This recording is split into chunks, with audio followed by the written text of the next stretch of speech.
Rhinos Don't Eat Pancakes, from the creators of Dogs Don't Do Ballet. Written by Anna Kemp and Sara Ogilvie.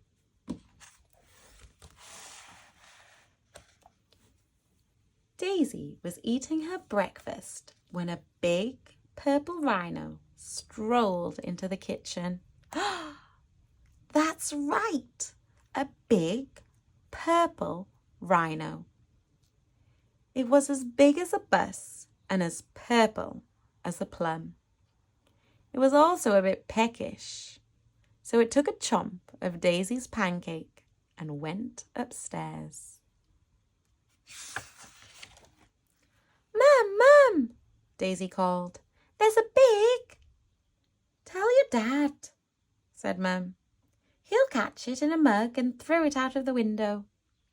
Dad, said Daisy.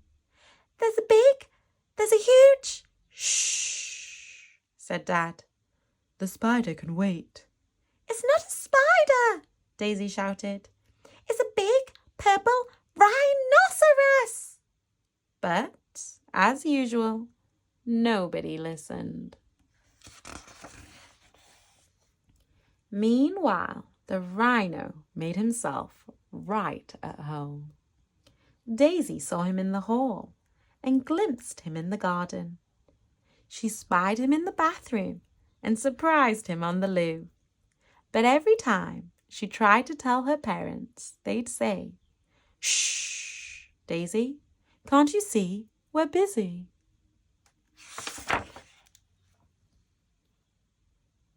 Daisy's parents were busy all week, so Daisy began to talk to the rhino instead. Soon they became good friends. They played hoopla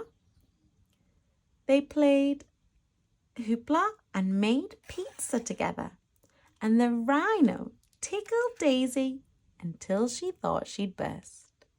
But Daisy's parents didn't notice. Until the pancakes ran out. Who ate all the pancakes? Yelled Dad, looking straight at Daisy. It was the rhino, said Daisy. Rhinos don't eat pancakes, said Dad. This one does, cried Daisy. I saw him in the kitchen. A rhino, said Mum. In the kitchen, said Dad. Yes, said Daisy. Exactly. Mum and Dad roared with laughter. Whatever next? They hooted. A shark in the toilet?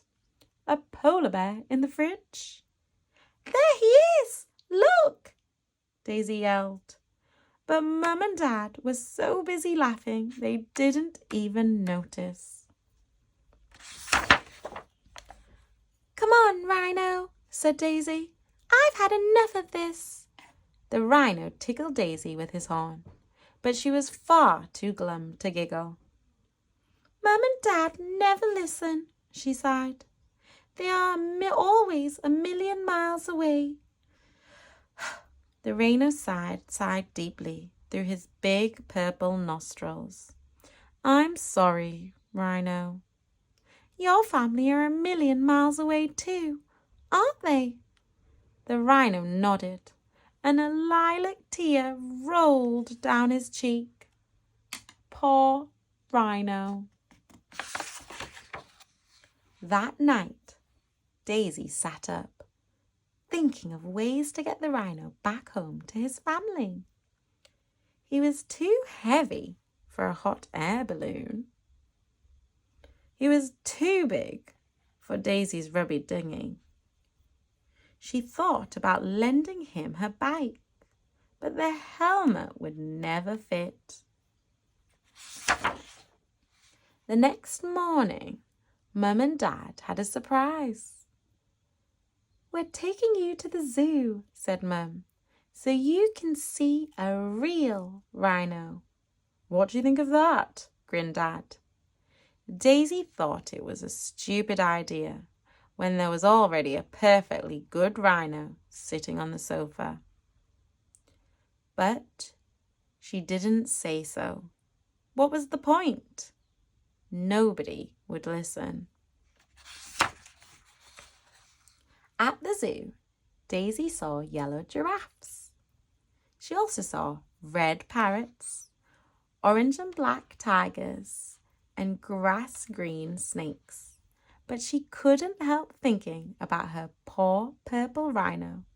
"Hurry up, Daisy," said Mum. "The rhinos are this way." But what was this? Missing. Big purple rhino. Likes pancakes. If found, please call the zoo. "Cripes!" gasped Mum. "Well, that explains the pancakes," gasped Dad. Mum, Dad and Daisy rushed back home.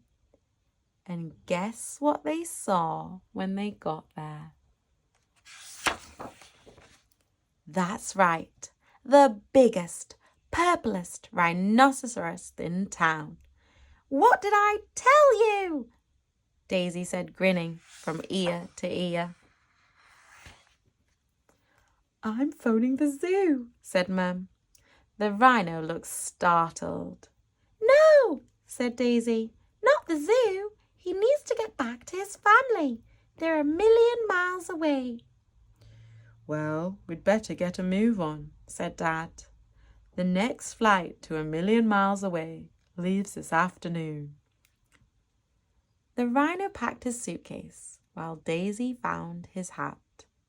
Then they all pushed his big purple bottom into the back of the car and drove to the airport. "I'll miss you," said Daisy as the rhino boarded the plane. The rhino gave her a big purple hug. He would miss her too.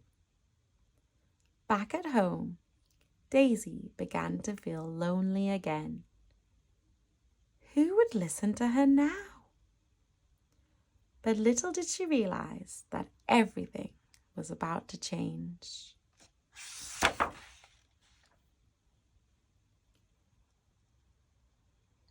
"Tell us about the rhino, Daisy," said Mum. "Yes," said Dad. "Tell us about the big purple pancake-eating rhino." So Daisy told them about the hoopla and the pizza and the tickles, and guess what? They listened and listened until she had completely run out of words. It was brilliant. "Is there anything else you'd like to tell us?" asked Mum as she tucked Daisy into bed that night. Daisy looked out onto the landing. "No, that's all right for now," said Daisy, smiling. "Night, night." The pink polar bear would have to wait till tomorrow.